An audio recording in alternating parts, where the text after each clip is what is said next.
Low Calorie Diet Programme training session. I hope that's what all of you have come to join us today.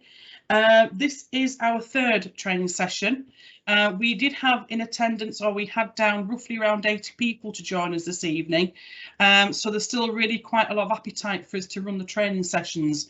So as a programme, we're happy to continue to run the sessions while there is demand there for them. So I think we'll be having a quick meeting at the end of this as a programme team and maybe put another date in the diary for sometime in early May.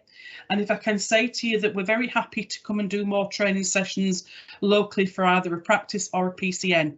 So there's lots of ways that actually you can find out information about this.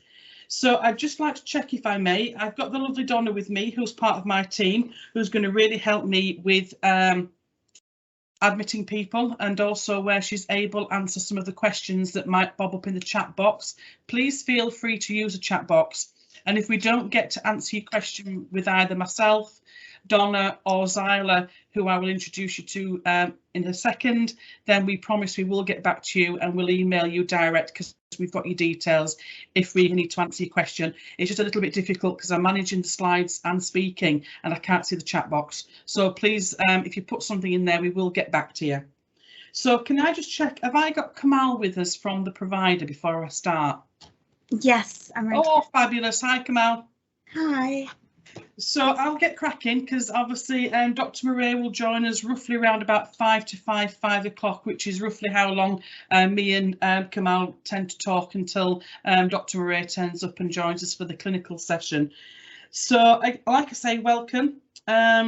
Obviously, hopefully you'll find this really informative, and like I say, bob any questions down. And I'd like to share that we have developed quite a comprehensive pack, and we've got huge amounts of resources to help you with this. And we've also got quite an extensive resource page, and every GP practice now has been sent a GP pack, and every one of you attending today will get one sent individually as well. And we're recording the sessions, and they're also available as a slide deck for you to go back and make reference to. So welcome everyone, and I shall start us off with a couple of opening slides. This is the agenda today. So I'm Adele Morris. I'm the Diabetes Programme Manager for the West Yorkshire Healthcare Partnership. I'm going to just cover a little bit about the programme background, then hand over to Kamal, who's going to do some slides around introduction to the programme. I'm going to come back to myself about selecting and inviting eligible patients and the referral form. And then the last half an hour really of the session is for Dr. Murray, obviously, to go through some of the elements of the programme around medication. Can I check, have I got Dr. Tahir with us by any chance? Has Wakas managed to join us? No, he might do. Dr. Tahir is our clinical lead, and I know that obviously Tuesdays he might have a clinic, so he might be able to just finish off and join us a little bit later. So if he does, he'll probably bob up. So a little bit about the programme background. This is a service that's commissioned by NHS England, so it's not something that's locally commissioned by your CCG. And West Yorkshire are launching the pilot for people with type 2 diabetes, and we launched on the 1st of March this year. We're one of 11 sites in England chosen to participate in the service, and we are phase 2. And the programme lasts for 2 years, and we have 500 patient places available across the 2 years. I've just put this on and pressed a button and got it. I think someone's maybe not on mute. Can I ask everybody if they could bob themselves on mute? That would be really great. The programme is based on the direct and the droplet clinical trials, which obviously I'm sure a lot of you are much more familiar with than I, but we'll go through them very briefly. And just to say that this service is delivered digitally by Zyla Health and Wellbeing. There are a number of options of how we do actually deliver this programme across the whole of England, and we have been allocated the digital programme, remembering this is a pilot currently. And there's no cost for the patient, and the service will be fully evaluated by NHS England. So the two programmes that we made reference to, which are the evidence for the low calorie diet, obviously the service is being commissioned based on the two studies, which were the direct and the droplet. And both of them really showed similar weight loss outcomes. The droplet did to the direct, and it was just to back up that we could actually achieve these using a trained workforce of non-healthcare professionals as well as our healthcare professionals. So I'm sure, obviously, if you want to know a little bit more about those particular research projects, you can Google quite easily direct and droplet and find out a little bit more about those. But obviously at 1 year, we've got quite a significant percentage of people in the intervention group who achieved remission. And I think, remember, as we go through the programme, there are some strict criteria, obviously, for eligibility. And one of them, obviously, is to have been diagnosed with type 2 diabetes, but within the last 6 years. So the aims and objectives is to understand how a health and lifestyle intervention can be converted into a national programme. So we do have to stress that this currently is a pilot. So obviously this will be fully evaluated. We do have a couple of areas in West Yorkshire that do locally commission the LCD already. Bradford District and Craven have had access to some low calorie diets, although the products obviously are not currently free. And Leeds are just rolling out a phase 2 of an LCD pilot with a couple of their PCNs. So this isn't something particularly new, but I think from an NHS England's perspective, they're looking at it on a much bigger scale. So obviously we're looking at reduction in the weight of the service users, and more important, the maintenance of that weight loss achieved, reduced glycemic parameters in service users, and the achievement of remission of type 2 diabetes as a result of the intervention, and obviously a reduction in medication usage among service users.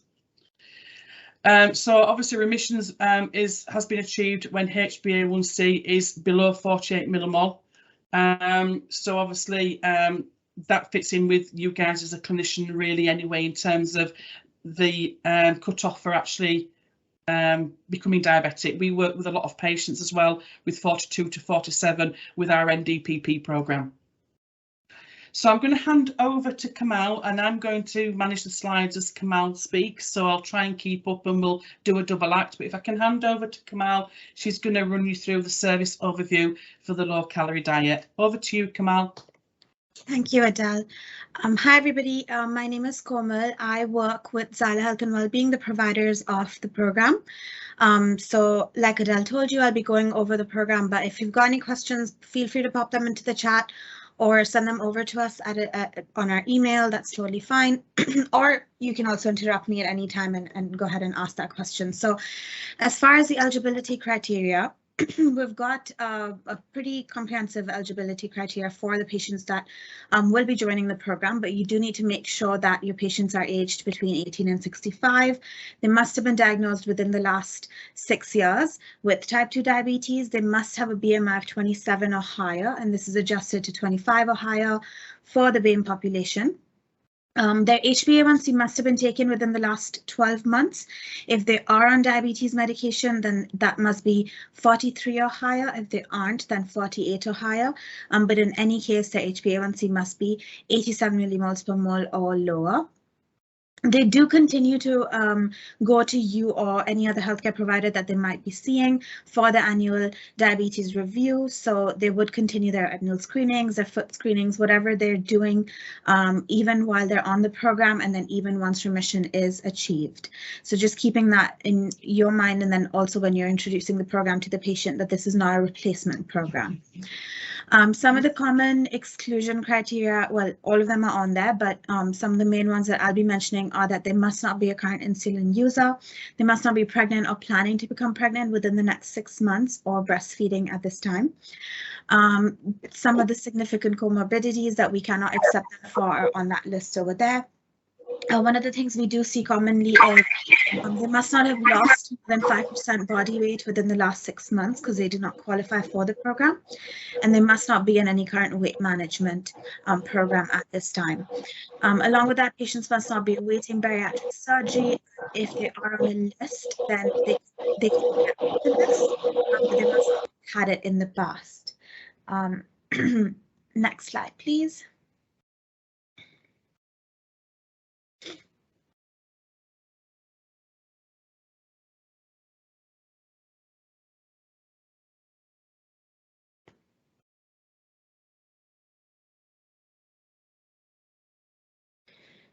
Right, if you can keep going along this pathway. Thank you, Adele. So as far as identifying patients, we do have searches that you can conduct to check the eligibility. So you can actually find how many patients in your area, sorry, in your practice are eligible for the program. You would then call them in to you or send them in to us for a patient information session.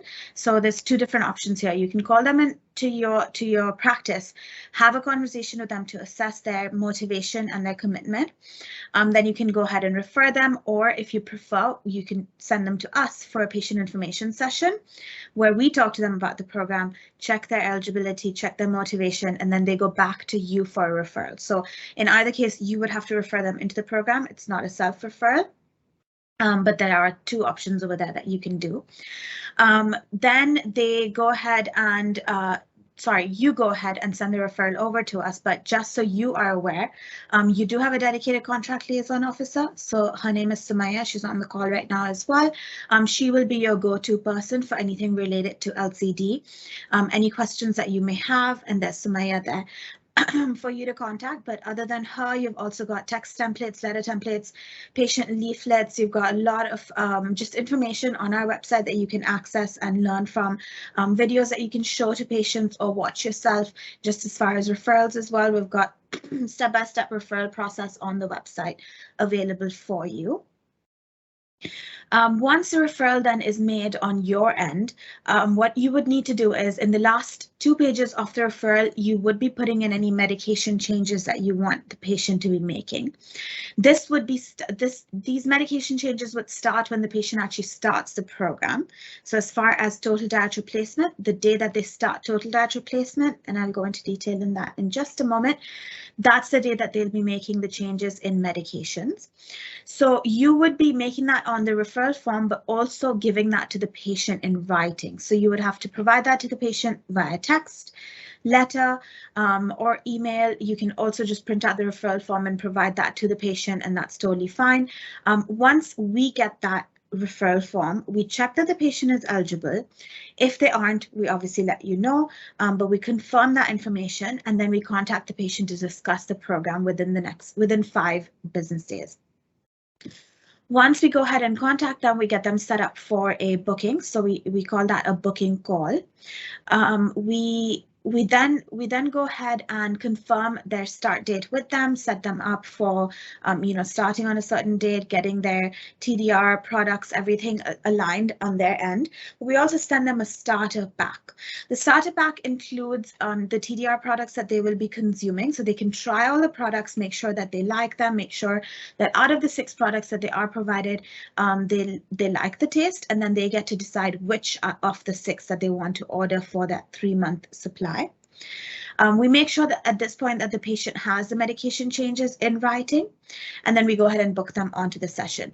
We also confirm their TDR start date, and the reason for this is because we do call them on the morning of to make sure that they are starting their total diet replacement on that date and stopping or reducing, or rather making those medication changes that you would have suggested to them. At this point in their booking call, we also get them set up for that initial assessment phone call. This is a 1-hour-long phone conversation that we have with the patient, just again to go over all the information for the program and reconfirm their eligibility, make sure that they've got the med changes in writing. We get their baseline measurements at this point, and then we provide them a code where they can order their products for that 3-month supply. Then they go ahead and get started with the program. So if you can keep going. Yeah, so that's the program itself. It's divided into 3 different stages. Total diet replacement is that stage 1, so the initial stage that lasts for 12 weeks.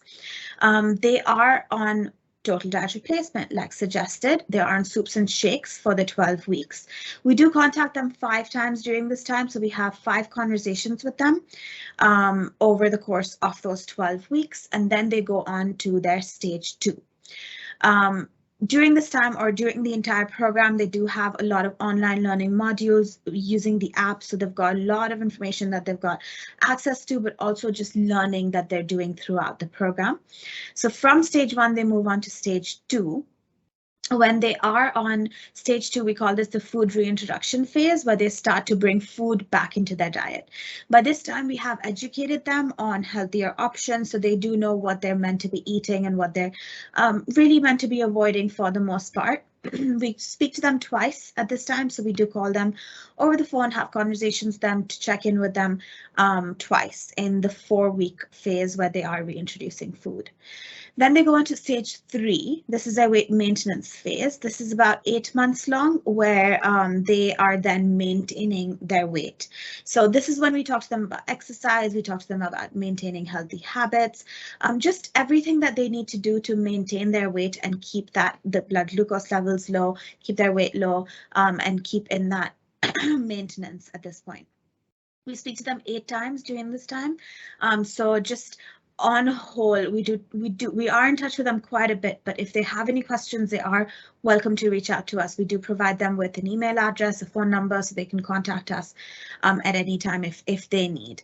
But at any point also throughout the 3 stages, if they do gain up to 2 kilos or more, we do offer them a reset plan, so they can go back on TDR for a limited amount of time. And we do give them that option if they do gain more than 2 kilos of weight. Then they go on to their final assessment. This is week 52, where we kind of speak to them about what's upcoming and then discharge them back to you. So primary care, they go back to you, and throughout the year, so throughout the program, we are monitoring their weight, we are monitoring their blood glucose levels, we are monitoring their blood pressure if they are on BP medication, and we're monitoring their side effects and adverse events. So just as far as monitoring, we are also sending them equipment. So we send them weighing scales, we send them glucometers, and if they need a blood pressure monitor, if they don't have one already, we do send that to them as well, again free of cost. And as far as keeping in touch with you, we are keeping in touch with you via email. So every time we receive the referral from you, the patient starts TDR, the patient completes TDR, when the patient completes the entire program, if they drop out for whatever reason, and just a few other points over there where we reach out to you.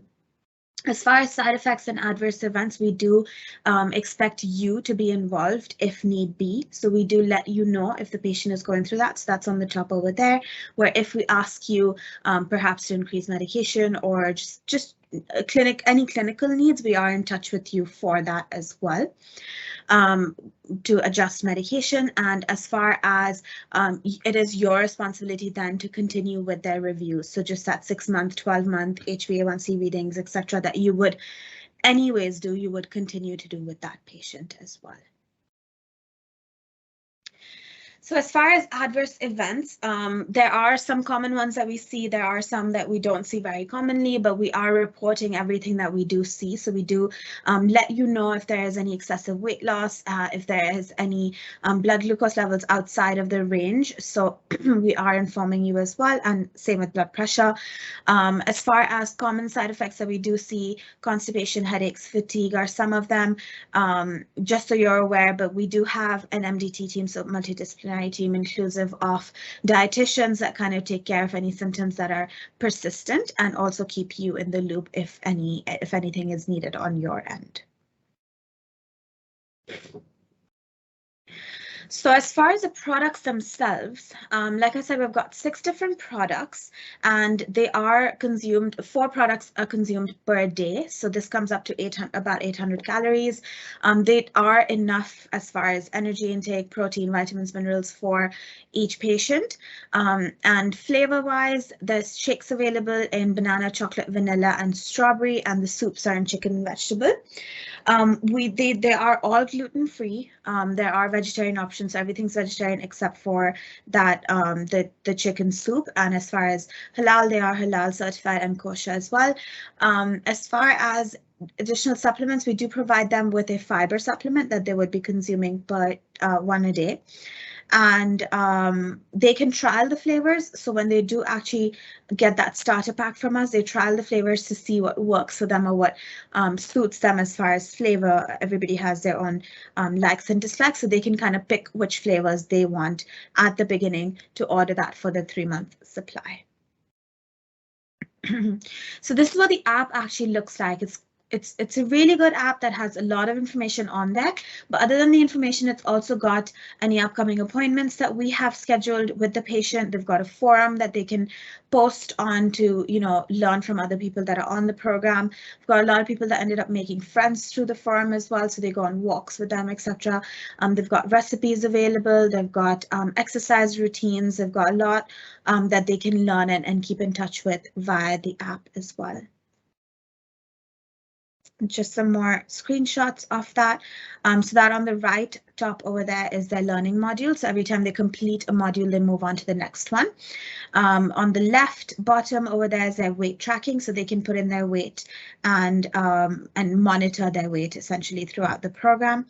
And yeah, just having that available. It is available on their phone, on tablets, on laptops. So they've got a lot of access.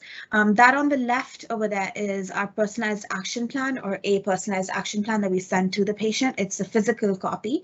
It's a booklet that they have. So it's got a lot of information on it, but it's also got kind of blank spaces where patients write their own notes. So every time a diabetes practitioner contacts them, they put down anything that they may have as far as their goals. So they set goals at the beginning, and then each time they achieve those is when, we kind of celebrate with them so that they're able to get to those goals as well.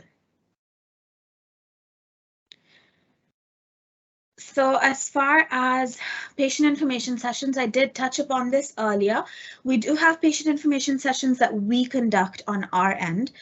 These would be if you've got a patient that is perhaps interested in the program but is not completely sure if they want to join the program, or if you prefer to send them to us before to check their eligibility, sorry, not their eligibility, but their motivation to be on the program. You can send them over to us. We have them twice a month, and they would just need to go online and register for that, and they'd get the link and they can attend those. So those are run by me and Samaya. So we go over everything from beginning to the end of the program itself. We go over the stages, we go over what we're teaching them, so resources and the support that they will receive on the program. We go over current patients that are on the program and what they've said, and then of course FAQs and then Q&As in the end for anything. So we do have text message templates, so you can send those to your patients where they can actually click on the link and sign up for it. Or if they're in your practice and they want to sign up, you can provide that to them and they can sign up as well. So just a case study of a patient that is ongoing on the program right now. You can tell the difference in her pictures over there, but she's done an excellent job. She's lost 16.8 kilos so far. She's 8 months into the program, and she was really happy with the support that she received and everything that she learned. She's extremely excited for her next steps, just continuing to stay on the program and continuing to maintain her weight. So just wanted to put that out there. She's also off of metformin, which is excellent. Just 2 more patients here that have been on the program. So again, you can tell their weight loss just by looking at them, but also they were really excited. Karen, for instance, was really excited that she was able to get into the normal level. So she's not pre-diabetic anymore, she's not diabetic anymore, but she's really excited to be in remission at this point. John, the lower one, was really excited to have lost 25 kilos, but he was in the Navy and is really excited to be active again and just feel better about being active as well.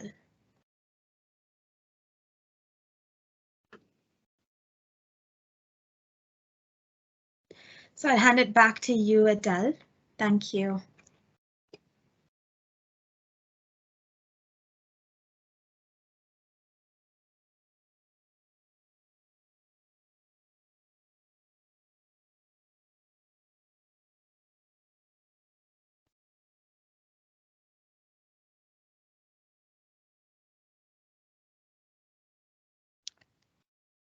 Adele, are you around? Guys, do you know what I've just done? The first slide nearly on mute. So sorry for that. I didn't know. I think the cat walked past and put me on mute because I hadn't done that. So my apologies, guys. I'll go back a slide, although it doesn't really matter, just to share with you that I'm going to cover on the next couple of slides, selecting and inviting eligible patients. And I just wanted to reiterate that the GP packs that we've produced cover just about everything that Kamal has already spoken about, but also some information around where you would find these searches in your computer system, and also where you can find the referral forms, etc. They've all been done through the data quality teams. They're all up and live on your systems, whether that be System 1 or EMIS. And we've also developed a video with our clinical lead, Dr. Tahir, who's actually physically gone through a referral form. So he's gone through it with you in terms of the referral form, the drop-down boxes and the kind of information that you require. The majority of it is pre-populated, but clearly the medication is something that obviously has to be gone through with the patient and the healthcare professional. So I won't go back over the eligibility criteria because Kamal did it beautifully, but that's just a reminder again that there are some eligibility criteria as there are exclusions. And I think at this point it's to remember that you know your patients better than anybody. So you might decide to do a search on your system and you might decide to look at all your eligible patients, but it's worthwhile having a relook at that list because there may be patients in there that are not on the exclusion criteria, but you think actually probably that might not be the best approach, or you may know intelligence about that patient that makes them probably not eligible for this programme. So it's working really with you guys and looking at obviously patients that you think may be appropriate for this. So we can either, do a piece of work in the practice to identify them, or you may look at doing the opportunistically as people are coming back through for their annual reviews. I suspect a lot of these patients are coming through for other reasons as well, if they've got other long-term conditions. So it's really up to the practice in terms of how they would like to approach, obviously, the low-calorie diet with their patients. So as I mentioned, the search guidance, we've got some screenshots there about Bradford System 1, Calder and Kirklees, obviously Leeds System 1 and EMIS. These are just screenshots of where you can find obviously your searches, and they're all in the pack. So clearly and they're all personalised, so your packs will have where your searches are. You're not going to get a Leeds search if you're in a Wakefield practice, so they've all been personalised as well. The same with the referral form, you'll find screenshots of where the referral forms are as well. So really it's just to recap really the referrer responsibilities, which are really workup and post referral. So obviously, like I've mentioned before, you might choose to run the search, you might look at the patients and choose to send them a text or a phone call or a letter, of which there's examples of maybe wording for that, provide them with information. They can go to the sessions that Xyla provide if they're not quite sure. We've had a few patients that have already booked onto some of those information sessions to learn a little bit more about the diet in their own time. And post referral, obviously, we have to remember that whilst obviously within the programme, Xyla will manage the patient, we do need to respond to any clinical needs that are identified by the provider, possibly adjust any medications, and respond to adverse events, and make sure that we continue to arrange reviews of patients at 6 and 12 months after starting the programme. Enhancing referrals, obviously clearly it's really important that the patients are engaged and motivated to take part. We must make it clear that actually if a patient does drop out, and it does happen, life changes, things happen that we don't always plan for, but we're not able to give that referral to a new patient. That's one of the 500 that's actually been used. So I think obviously clearly that front end and possibly encouraging them to go to one of the sessions that Xyla provide, really make them fully understand what the programme requires over the 9-month, 12-month period. So obviously it is free of charge, including the products. There's continuing ongoing support for the full year. Most participants do say that hunger is not a major problem after the first few days or week. And many people do feel younger with rapid weight loss. So I'm sure there's lots of other reasons and benefits as well around their health that we can actually use as well. So the referral form is available on your systems. This is an example of where you can find Caldell, Kirklees and Wakefield, and that's because the training's been running for a number of weeks now, and this was the first GP pack that we actually got screenshots for. Like I mentioned, it's personalised in your pack, and everybody on the call today will be sent an email pack because we have your details on registration as well. So your practice or has one, but you'll be sent one as well. Pre-referral checklist, just really quickly, check eligibility. Obviously, the list of medications is really important, which is what we're going to go on to next. And hopefully, Dr. Murray will be joining us if he's not already with us. Provide a written copy of the medication. It's really, really important. We have had some referrals into the programme, which I'm absolutely thrilled about. I think we're currently up to 7 eligible referrals. We've had one that was ineligible that's had to go back, and most of the returns are just to make sure that that medication side of it is absolutely carried out appropriately, and the patient's got a written confirmation of that. So obviously I'm going to hand over. Hopefully, Marlon, are you with us? We might just have to chat. Yeah. Oh, are you there? Lovely. Yeah. It's lovely to see you again. I'm going to hand over to Dr. Murray, who's going to go through some of the medication adjustments. And as he gets towards the end of them, he's got some really, really great case studies. And we really, really would appreciate if we could be interactive at this point, because it gives us an opportunity maybe, to use a chat box to go through some of the case studies that Marlon will present to you. So I'll hand over to you. Lovely. Thank you. Hi, thanks for that. Yeah, so I'm Marlon Murray. I'm a GP based in Greater Manchester, where we're already referring patients into this programme. And I also am the clinical director for Xyla as well. And last week I did a referral into the programme myself for a couple of my patients who were eligible as well. So I've gone through the referral form and everything quite recently as well. So if we move on.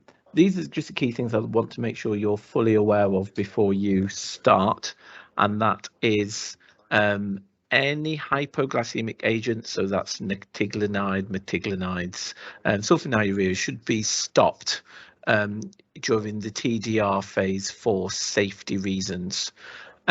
If a patient has uncontrolled blood pressure, the best thing for you is if you control this prior to the referral, because there are certain blood pressure levels where you will be contacted because they're either too high or dropping too low. So the best thing is to make sure that you get the blood pressure control before, otherwise the team will have to keep contacting you for flags for this. So it's better to do that for your own peace of mind.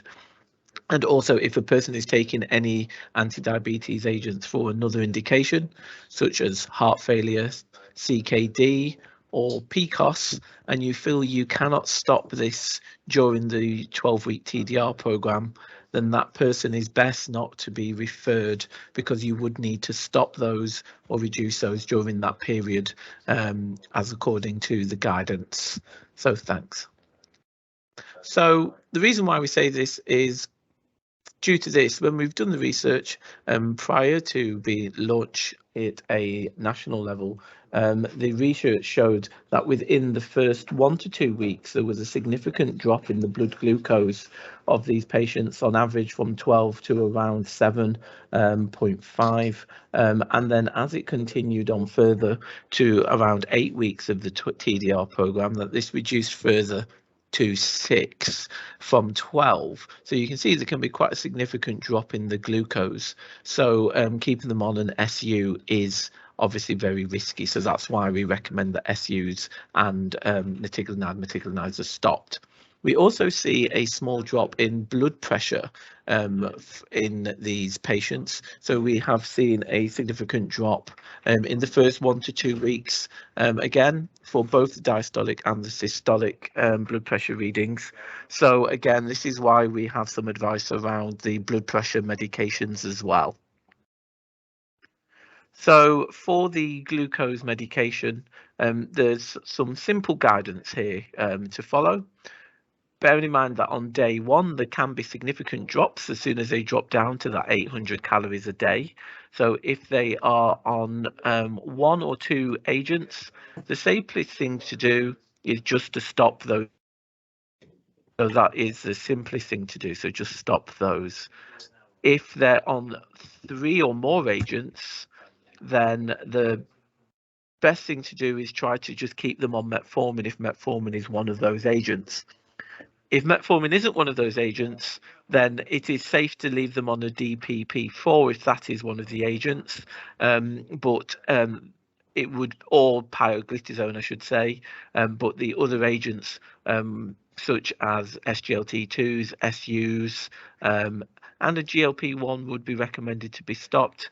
The GLP-1 not from a safety point of view, but because it can make the weight loss just too rapid in combination with the 800 calorie diet as well.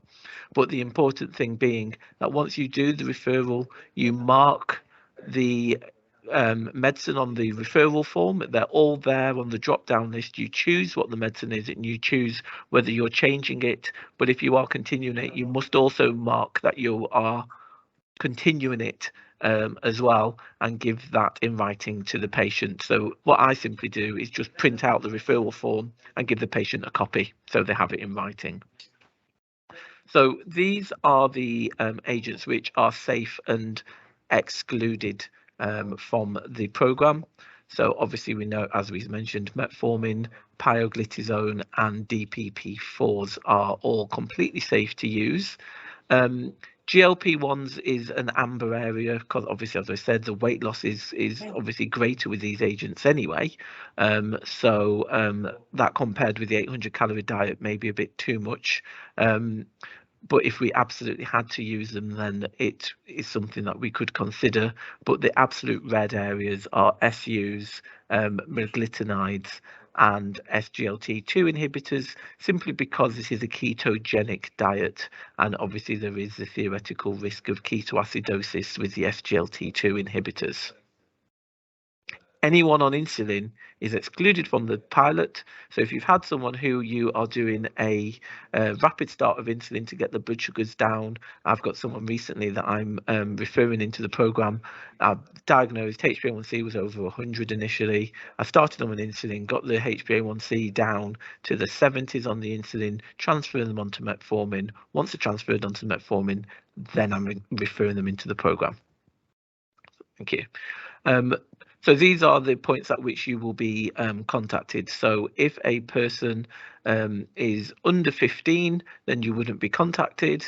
Only if they're having repeated hypos, because bearing in mind that every person does have a degree of hypoglycemia quite normally when measured. And if they constantly being over 20, then and particularly if they're unwell, they would be flagged to the surgery. So these are when you would be being flagged around these.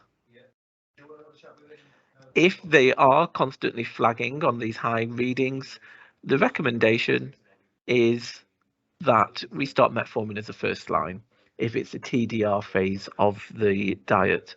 Or you could consider pio or DPP4 as well. And if none of those are suitable, then at a last resort, you would start a GLP-1. If it's looking like you're having to start an SU, an SGLT2 or meglitinide or insulin, then that would not be suitable for the TDR. So it would need to be communicated to the team around that. Blood pressure agents are the same. So if the person has controlled blood pressure, as I said to you, then make no changes to their blood pressure medication. Sorry, if a patient's blood pressure is higher, higher than 140/90, make no changes. If the blood pressure is just in range, and it's quite well in range, and they're on, say, 2 or 3 agents, then one agent you might want to look at either adjusting or stopping. So if you've got someone on 3 or 4 different blood pressure medications and their blood pressure is in range, bearing in mind there's got to be that potential drop of 5 to 10 millimeters of mercury for that patient. So you could potentially stop one of those agents or reduce one of them. But bearing in mind, obviously, the same as blood pressure medications, that some of them are used for other indications as well. And again, if you are continuing their blood pressure medications, because I actually forgot to do this the other day on one of mine, I was continuing the blood pressure medication and I forgot to choose it on the drop down list. So the referral was actually referred to me, even though I'm the clinical director. And it was just a simple thing to do. Referral was returned back to me. I just chose that the Ramapil, and it was being continued at the same dose, and reprinted out the form for the patient and resubmitted it, and it's been accepted. So the best GP, as I or frusemide or an alpha blocker started as a third or fourth line option to control their blood pressure. The last one in would be the first one out. So bear in mind around that. But if a person is taking a blood pressure medication for other indications, such as prostate patients, then the patient would remain on those medications as their first choices for those. So bearing in mind, if the blood pressure is too low, agents used solely for blood pressure as a priority for adjustment, and if the blood pressure is too high, get it controlled by either up titrating something that you have stopped previously or reduced previously, or restarting the last one that you stopped if that patient is being flagged to you because their blood pressure is too high. So this is a further adjustments whilst they're on the program. If you've done all of that and they're still high, then refer back to the normal NICE guidance for antihypertensive therapy management. So again, this is just giving you a visual form of what we've said previously. If the blood pressure is very low, we would tell them to get in touch with you if it's very low for some further action, because they may need some medication tweaks doing then. If it's 90/60 to 159/99, we would just continue as we are. And if it's 160 to 180, 100 to 119 over 2 consecutive readings, we just get them to contact the practice. But if it is in the level of malignant hypertension, which is 180 over 120, we ask them to make urgent contact with the practice, because at that stage you may want to be restarting an agent, but obviously they have symptoms with this, you may want to be referring them onwards. Bearing in mind as well that some patients' weight affects the dose of other medications, commonly things like warfarin, the creatinine clearance for their DOACs, digoxin, phenytoin and cyclosporin. Cyclosporin obviously coming from their specialist. So if you're thinking of referring them to the program and they're on biological agents or cyclosporins, then it would be best to liaise with their specialist prior to referring them, as you are going to be affecting the weight. So here's a patient for you. These are the cases. So I invite you to please type away into the box, or you can raise your hands if you want. Patient 1 is Sanjeev. He's a 56-year-old male of Indian heritage, type 2 diabetes, diagnosed 6 months ago. He has hypertension and BPH. His HbA1c is 65, his BP is 160/85, and his BMI is 29. He's on metformin and sitagliptin. I'm just firstly going to ask you a question about his blood pressure. So, have any thoughts about his blood pressure before you refer him?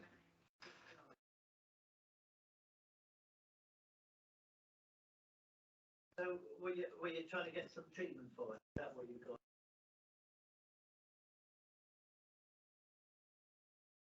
It sounds like an infection, doesn't it? Antibiotics, if that clears it up. Yeah, exactly. So he's not on any medication to lower his blood pressure. He's at the stage where you are potentially going to get some flags coming into your surgery. So you may actually want to start him on an agent to control it prior to referring him into the program. And how about his diabetes medications prior to referring him to the program? Have you any thought, bearing in mind he's on 2 agents, about what you want to do about that?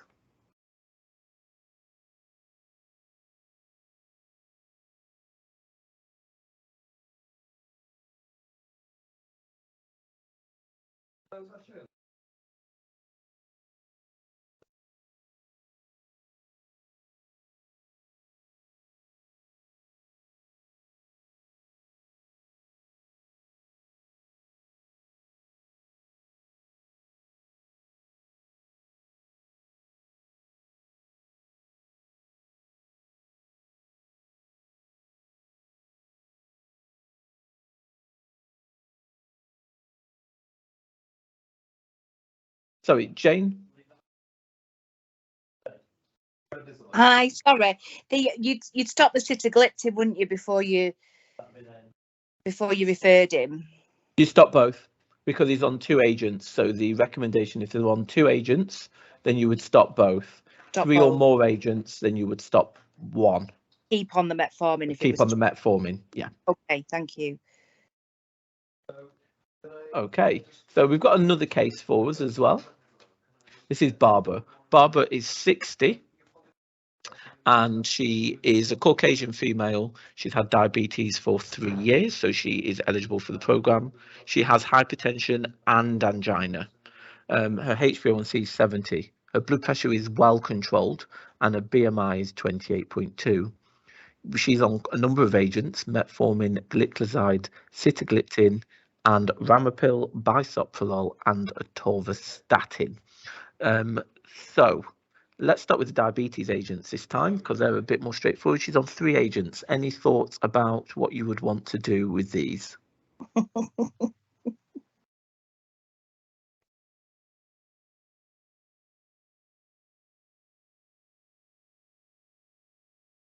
Yep, exactly. We keep the metformin. She's on 3 agents. The SU has to stop anyway. The sitagliptin being the second agent can be stopped, and she can keep on the metformin, and that would be adequate. And the blood pressure medications, bearing in mind bisoprolol is also used to treat other things as well. So any thoughts about what you do with the blood pressure agents?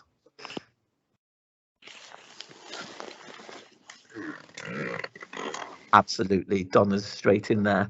So you would keep on the bisoprolol on the current dose that it's on, because that bisoprolol is a potent agent against angina, and the ramipril itself is purely for the blood pressure. If they've had a heart attack, you'd keep them on the ramipril, obviously, because it's protective against that. But simply just angina, you would be able to reduce that or stop it. And the bisoprolol, you would keep at the same level. The atorvastatin stays. They have to have diabetes for 6 years or less. If they don't have to have it for 6 years in total to enter the program. Okay, and we've got a third patient, who's Anton, who's 63 years old. He's an Afro-Caribbean gentleman. He's had diabetes for 2 years. He has hypertension, BPH. His HbA1c is 61. His BP is 140/80, and he has a raised BMI. He's on Pio, gliclazide, and Victoza 1.2 milligrams daily, ramipril, bendraflumethiazide, and doxazosin. So we'll start with the hypertension medication first. If the ACE or ARB is for diabetic nephropathy, then you would continue that.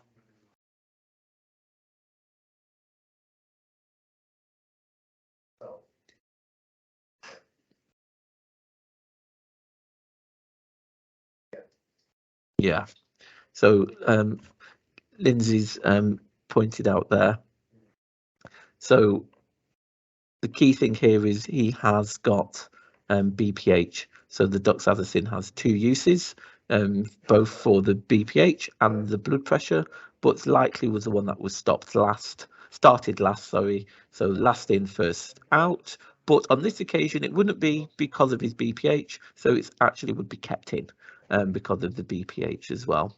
But the ramipril and the bendro could be looked at. With him being Afro-Caribbean, you'd probably keep him on the bendro and look to stop or reduce the ramipril in this occasion.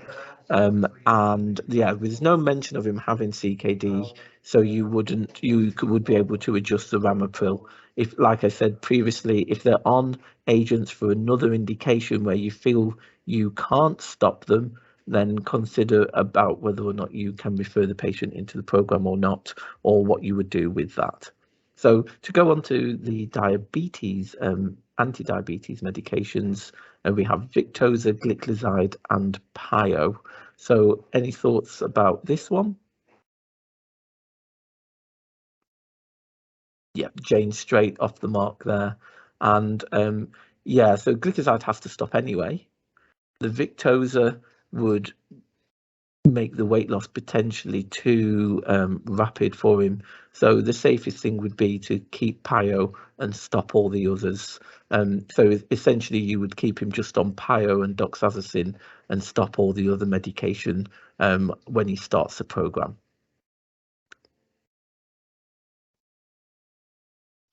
So that's the end of the cases. It is, yeah. Thanks very much, Dr. Marie. The next one, obviously, we've got, I don't want to go necessarily straight on to the next step if there's any particular questions that anybody might just have for Dr. Marie while he's still here.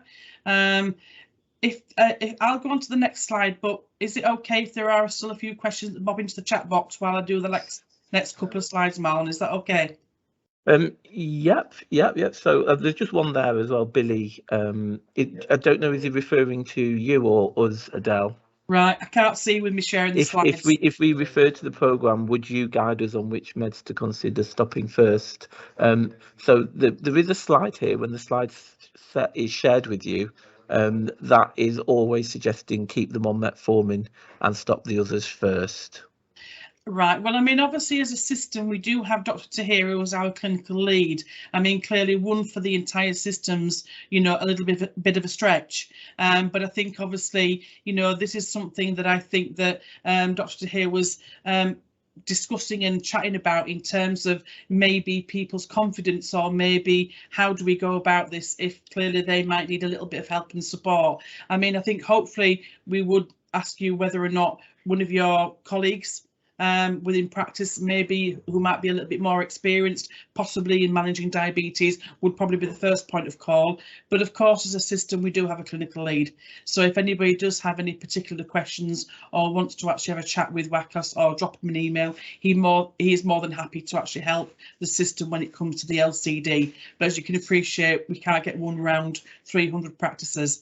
So obviously, from that perspective, it's kind of like whether or not there's some expertise within in-house that might be able to help first. But I think what we might do is start looking as we go through it with frequently asked questions. I don't see any reason why we maybe can't start developing something that maybe we can add to our resource page that might actually begin to help people, because I think these case studies are really great, and it just gives people a little bit of a helping hand when you're looking at that 3 meds down to 2 first, and when to keep metformin. And I think we might be able to develop something. We have just launched this programme, so there's lots of scope if people have got feedback that we can help to develop over the next 2 years as we go through the programme. But thank you very much, Marlon, for that. The next couple of slides are just to finish off, really, which is around next steps. Like we've mentioned previously, we've got a GP practice pack. Clearly, we've got some frequently asked questions. We're continuously adding to that. If you've got anything that you'd like to share with us, if you've got any questions that you've got that you can't quite find in the pack, everything is in there, but we appreciate it's quite a big, comprehensive pack, and you guys might not always have the time to find in that session. So clearly, we're here to help as a programme team. Your programme packs have got your CCG leads in there as well, who can also be contacted, as can your data quality teams. So if there is some issues initially with finding searches or templates, then data quality is probably the first place to go in the interim. But by all means, if you've got any questions or you've got anything that you'd like to chat to us about, we are more than happy to help and support while we are here. Service queries, we've got some information there around how we contact with regards to those. The same with patient specific queries. We've got an LCD patient website at Xyla. We've got a resource page at the Healthcare Partnership where the link obviously will be coming through to you as well as part of your attendance today. And we've more or less come to the end in terms of thanking you for actually coming today. And the take-home messages really for us are really quite key, which is the referral forms are read electronically by the provider. They've been developed, they've been tested, they actually do work, but we please ask you not to amend them in practice because it's all read through at the other end of the provider, and if we start changing the forms, it won't go through and it'll come back as ineligible. So they've all been tested, they all do work, and a lot of them are pre-populated, but you have the drop-down boxes in terms of where you put your medication. Make sure the patient's eligible and meets the needs of the programme, and that communication of medication changes is really important. And I know Dr. Murray talked about giving a copy of the Referral form, you're more than happy to do that where the changes are, but you'll find in your packs and on your systems that we've also developed a letter that pre-populates and that allows you to type the changes in if you would prefer to give the patient a letter rather than a template. Some of our areas are requesting that through the process than others, but it is up to each area, whichever you find is the easiest. And please utilise the pack of the resources, and if we can help any further, then by all means give us or drop us a quick email. That's the end of the training session. I'm going to stop sharing my slides so that I can see you all again in case there's any questions and answers that I can possibly help with. I will make sure that I go through them all, absolutely, in case there's anything there for the programme that I can answer, and I will do so. And if anybody's still with us, it would be really great if I could ask you maybe to just pop 2 or 3 words in the chat to help us with our evaluation around how you found today's session. That would be really helpful. And we've still got quite a lot of people on today, so I will plan another session for some time in May, and I think we'll continue to do sessions as and when we've got this number of people that are interested to know about it. So look out obviously for another date sometime in May, and I'll liaise obviously with Zyla in terms of what's a good day to maybe put another session in. And we do tend to do them at lunchtime. This is the first time we've done an evening one. So obviously we'll try and do one again if we can over lunchtime rather than the end of the day. So thank you very much for attending. You'll all get a pack. You'll all get everything direct as well as you practice, and please be in touch if you've got any feedback or any questions that you've got, and happy referring. We have got some that have come, and we're really, really pleased that we started to see some referrals into the programme. Is there anything, Kamal, that you'd like to add at the end, or are we happy? We're good to go. Well, lovely. Well, enjoy your evening, everybody, and thank you for attending. Thank you. Thank you.